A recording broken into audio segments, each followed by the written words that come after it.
So what's up? Magandang gabi sa inyong lahat mga kamanok. Once again, this is Linyada ng Mamay and nandito ulit ako upang sagutin ang inyong mga katanungan na inilagay dyan sa comment section.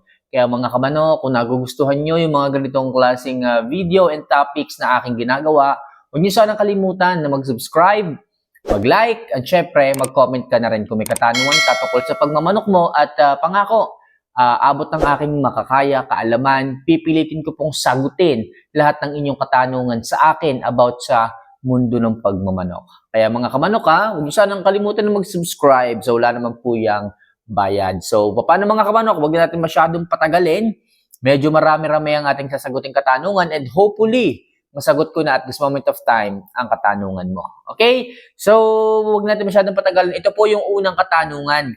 Galing kay Mario Makabingil. Ayan, so Mario Makabingil. Idol, pa-explain naman tungkol sa Vitagen at ayos ba itong gamitin sa ating mga manok na isasama sa pagpasyal. Okay? So, Vitagen. So, ang pagkakaalam ko dito kay Vitagen, ito ay gamot na ginagamit ng tao. Okay? Para po itaas ang level ng testosterone level sa katawan ng isang tao.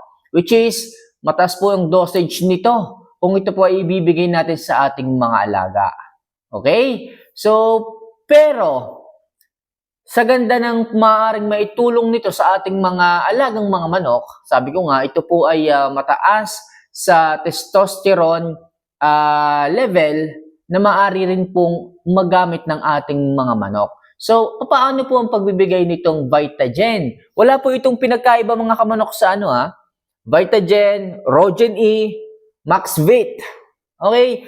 Sila po ay lahat ng aking mga nabanggit na yon is makakatulong sa pagpapataas ng testosterone level. Pag sinabing testosterone level mga kamanok, yung libido content ng manok. Okay? Talagang ang manok ay nandoon talaga yung vigor. So, madaling sabi, yung manok healthy, malusog na malusog. Yung sa lalaki, talagang matipunong-matipuno. Yun po ang kayang ibigay ng mga suplementong yon na pang-tao. Ito po ang inyong pong tatandaan mga kamanok Pag magbibigay po kayo niyan, maaari nyo po yung pigain sa inyong patuka. Okay, na ibibigay. Alright? So, pwede nyo po yung pigain, haluin, saka nyo po ibigay sa kanila. Or else, mga kamanok, pwede nyo po yung ibigay ng oral, buo. Ang titingnan nyo po dyan, mga kamanok, is yung feedback sa katawan ng inyong mga manok. Alright?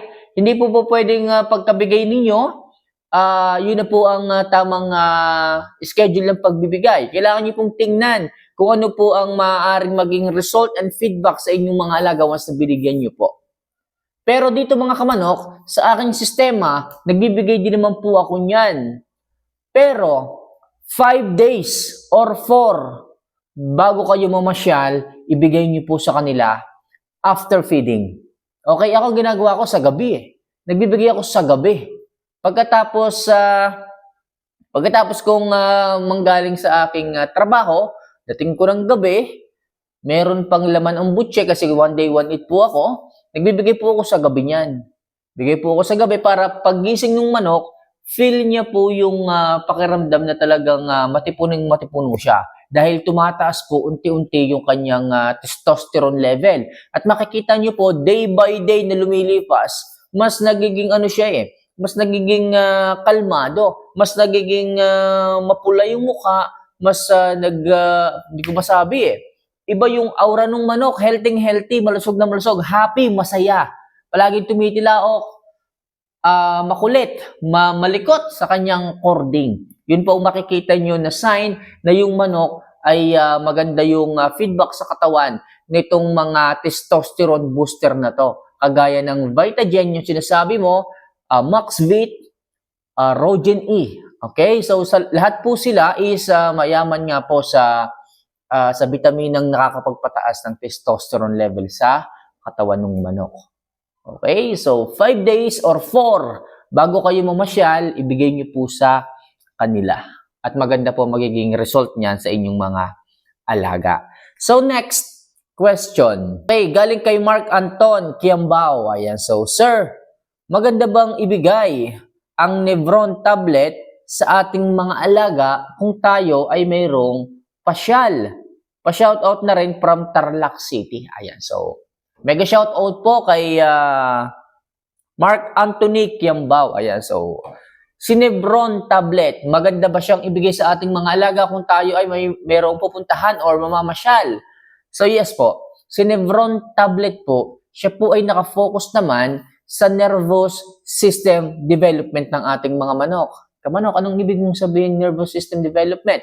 Ibig sabihin, mas nagfo-focus siya sa mental health ng isang manok. Mas tumatalino, mas nakaka-focus, mas nagiging smart yung ating mga manok.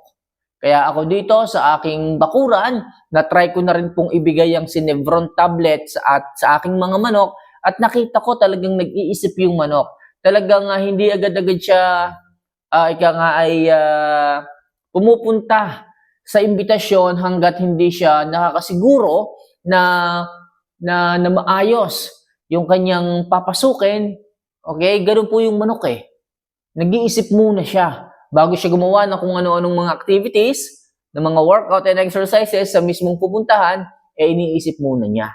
So sa madaling sabi, si Nevron tablet po, maayos po yung ibigay sa ating mga manok kung ang ating mga alaga ay medyo kulang sa pag-iisip, kulang sa talino, okay, sa pagiging smart, magbigay tayo niyan sa ating mga alaga after feeding. Pwede pong 2 times a week or 3, makakatulong po yan mga kamanok.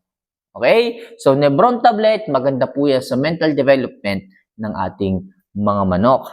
So, next. Ito galing kay Chris Coraje. Tanong ko lang po, pwede po ba ang buhangin sa dagat, pangpakaskas sa manok at ano po ang pwedeng ipakaskas? Okay? So, buhangin sa dagat. Kailangan, kung gagamit po kayo niyan, pampakaskas, yung buhangin sa dagat, make sure wala po yung malalaking mga bato-bato.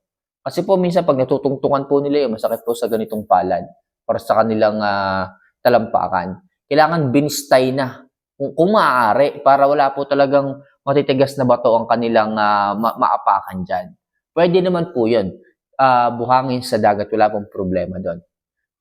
Tatanungin nyo lang po yung manok kung magkakaskas. Possible pagka nasa buhangin sila, magsasadbating po sila. Okay? Yung bang yung parang pinapaligo po nila yung buhangin. So, napakasarap po sa katawan ng manok kapag nagaganon po sila. So, kung magkakaskas, gamit ka na lang sana ng balat ng mais, balat ng saging, mas maganda po yan. Tapos, sapinan mo po ng plywood sa ilalim para talagang smooth na smooth yung kanyang workout and exercise. Okay? So, sana makatulong po yung simpleng kasagutan ko kay Chris Coraje. So, next question. Galing kay Angelito Mulato. Ayan. So, Idol, ilang beses ka Idol, ilang beses mo sila pinapakain yung mga estudyante mo? So, ako po, sabi ko nga po sa inyo, naka 1 day, 1 eat po ako. Kahit po ako ay may schedule ng pupuntahan or pamamasyal kasama ang aking mga alaga, ganun pa rin. 1 day, 1 eat, hindi mo po yung babaguhin. Yung pong mga nagtatanong po sa akin ng ganito, medyo nag-aalangan po sila kasi hindi pa sila adapted sa 1 day, 1 eat. Which is yung po ang mas magandang way o paraan ng pagbibigay natin ng pagkain sa ating mga alaga naturally. Okay? So, sa 1 day, 1 eat mga kamanok, isang beses lang tayo nagbibigay ng pagkain sa isang araw. Ibig sabihin, 2 beses po tayong magbibigay ng dami ng pagkain sa isang manok. For example, nasanay kayo ng 2 times per day kayo nagbibigay or halimbawa sa umaga at sa hapon, sa 1 day, 1 beses lang po. Pero yung dami po halos doble.